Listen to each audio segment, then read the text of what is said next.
Hello. Today we're doing another speed draw, but this time we're doing some more dogs. The last time I did one of these videos was over a year ago, so I figured it was time again to do another one of these. If you don't know, I am doing essentially I guess now a year-long project so far of all 200 or so AKC accepted dog breeds and all of their AKC accepted colors and markings and patterns, or well, I should say the breed club accepted colors, markings, and patterns, or at least how many I can fit on a page, which is around 12. There are a ton of dog breeds that have more than 12 accepted colors and markings and patterns, but because these are sticker sheets, I can only really fit a certain amount on there. So this time we are doing what I'm dubbing black and tan boys, basically Rottweilers, Dobermans, and miniature pinschers. I picked these to share a sheet together because these three breeds only have 3 to 4 accepted colors by their breed clubs, and their primary colors are a black and tan or variant of black and tan. So I felt like they were appropriate to kind of put together all on one sheet. The poses that I pick, I try to pick a good stacked photo, a good gait photo, and then maybe another few photos that I feel like have a lot of personality in them that I can reference for my illustrations. Without getting too much into the nitty-gritty, here are the reasons why I particularly look for those two poses and why they're important.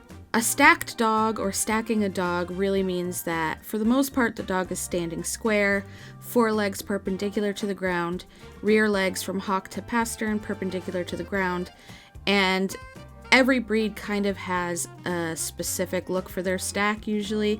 They're generally about the same, but you want them to look balanced and equal. The reason for this stack is it shows off the structure and conformation of the dog, which means that basically anyone who looks at the dog can see that basically their bones are in the right place, their muscles are in the right place, and that they're not completely off. This can be important for determining things like maybe possible arthritis or hip issues or something along those lines. For example, if a dog has a sway back, meaning that it like dips in the middle, maybe they could potentially run into back issues in the future. So this type of stuff is important for ethical breeders to look at and make sure that the dog is built sound structurally. And gait is similar. It's basically evaluating the structure and movement of the dog while they're not necessarily running, but they're not trotting. They're in a very specific type of movement, but this movement shows that they are put together properly and that they're not going to have any sort of weird potential health issues based off of their movement alone. When you have people showing off their photos of their dogs standing really still and they have like the little awards, or they have a picture of their dog what looks like they're running in a ring, this is basically them saying, look at how nice my dog looks, look at the structure of my dog, he's put together really well, he is a really good example of the breed that is outlined by the breed club, which is what ethical breeders want. They want a dog that not only looks nice, but moves correctly and is built correctly so that it's less likely for them to run into any sort of health issues. Anyway, besides that, back to the art.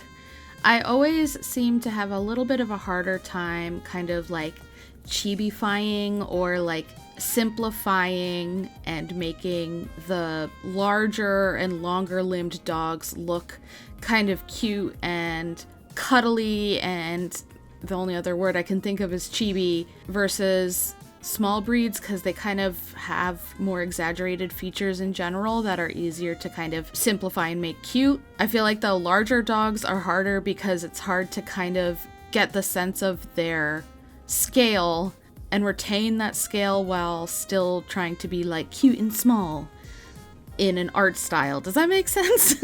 I don't really know how else to explain it.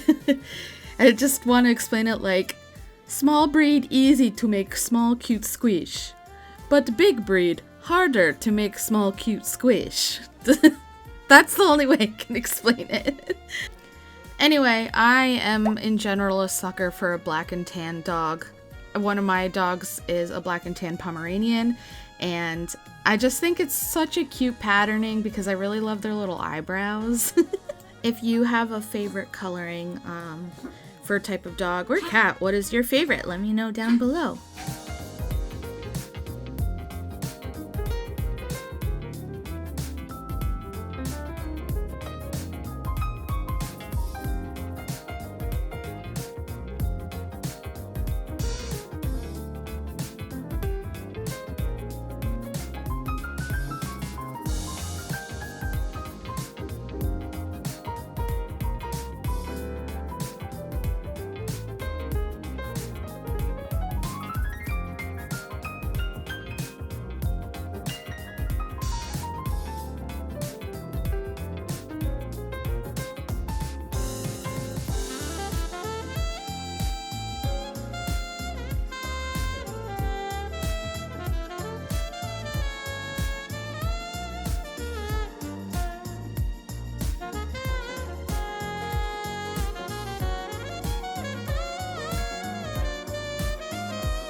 Now we move on to the Pekingese.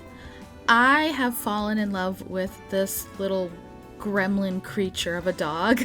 They're like the cutest, goofiest. Like, I'm obsessed with them. I didn't end up using this illustration that I did in the beginning, but this just killed me. Apparently a Pekingese won Westminster back in, I think, in 2019. His name was Wasabi, and he was just a mop, and I'm dead, and I love him so much. I mean, look at him. He's a creature. He's just like a little dust bunny creature thing. I'm just obsessed. They are so funny and cute. And I ended up learning a lot about them as I was researching this breed for these. They are a super ancient breed. they have been around since 700 AD. So this breed has existed for a really long time. They originated in China, and they surprisingly have very little health issues. I assume because they are such an old breed that a lot of these health issues have kind of been worked out of the breed since they've had so long to kind of perfect them. I don't know. That's my running guess with it. But boy howdy do I love these little weird dogs. If I ever got another dog, it might be a Pekingese.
Unlike my black and tan boys sheet that we just did, the Pekingese actually come in a variety of colors, more than I could fit on this sheet, since I can really only ever since I can ever only really fit 12 different dogs on a sheet. The reason why some dogs have a ton of colors and some dogs only have a limited amount, maybe sometimes only even one color, has a lot to do with the way that the breed was created.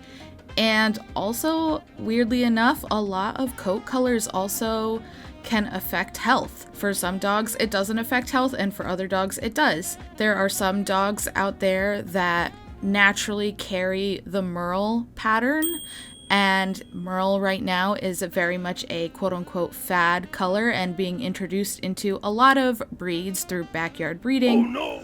And this can be super problematic because merle is a very tricky gene, and if you end up breeding a dog that's carrying merle with another dog carrying merle, you could get double merle, and double merle can make a dog deaf and blind. Oh no! So for some breeds, there's a reason why they don't come in certain colors or why certain colors are disqualified, because sometimes those colors carry health issues. Other times it might not carry any health issues, but it doesn't naturally occur in the breed, which means at some point down the line, a different breed was introduced, and that could cause a problem. Let me tell you why.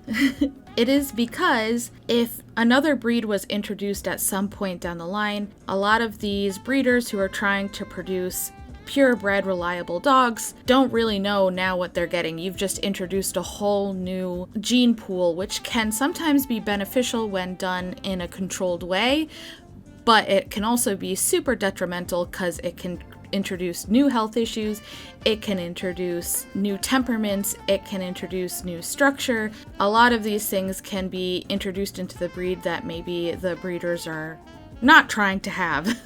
And when we say purebred now, I think a lot of people think of it in kind of like a snooty, stuck-up way where it's like, oh, I just want pure-blooded breed because I'm special and fancy, when that's really not the case. If you think about it, the reason for purebred dogs is because most dogs throughout the world for centuries and centuries have been some kind of working dog, and they have been created for a very specific purpose, whether that's herding or hunting or alerting or even being a companion breed. They were all created with a very specific purpose. And if you are a breeder of that dog and you want to make sure that you're producing dogs that are really good at hunting, for example, hunting fowl, you want to make sure that the puppies that are coming out of your line are good at hunting fowl. So you want to make sure that they're predictable in what their parents are producing. That's the whole point of a purebred dog, is that you kind of know what you're getting every time puppies are born. You know that they're going to have certain traits. You know that they're going to look a certain way. They're going to be structured a certain way, all to essentially benefit their original purpose. But since a lot of people just have dogs for companionship now, the whole working breed thing has kind of gotten muddied and has turned into like a weird kind of, people think it's a weird hoity-toity snooty thing, which I feel like for a lot of ethical breeders, it is not the case in any way, shape, or form. This is why I always say if you're going to get a dog from a breeder, make sure it's from an ethical breeder who is showing or working their dogs in some way and doing health tests and genetic tests, because as you can see from this video, and this video is only like 15 something minutes long, there is so much that goes into breeding healthy dogs, and I would rather leave that up to somebody who is super obsessed with making sure that their dogs are healthy. Wouldn't you? Wouldn't you want to get a dog from somebody who's like super obsessed with that? So anyway, that's my little spiel preachy moment. I hope that maybe this was interesting or you learned something from this. I hope that it didn't bore you too much. Anyway, let's get on and see the final images.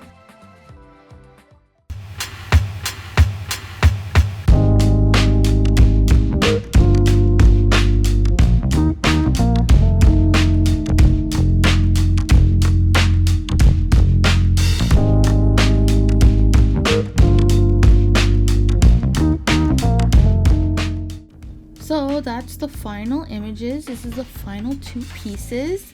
These are going to be sticker sheets, and I'm going to add them to my website at savannahalexandra.com/shop. The link will be down in the little bio box thing. And I have a bunch of different breeds on there already. I've already done like 30 different kinds, and I am still adding more. So if I don't have your breed there, don't worry, I am making my way through. It's just taken me a while because there's so many. Anyway, let me know what you think. Let me know if you like the work.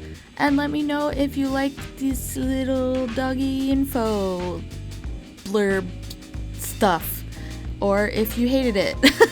And as always, leave a like and subscribe if you haven't already. And that's it for today. Goodbye.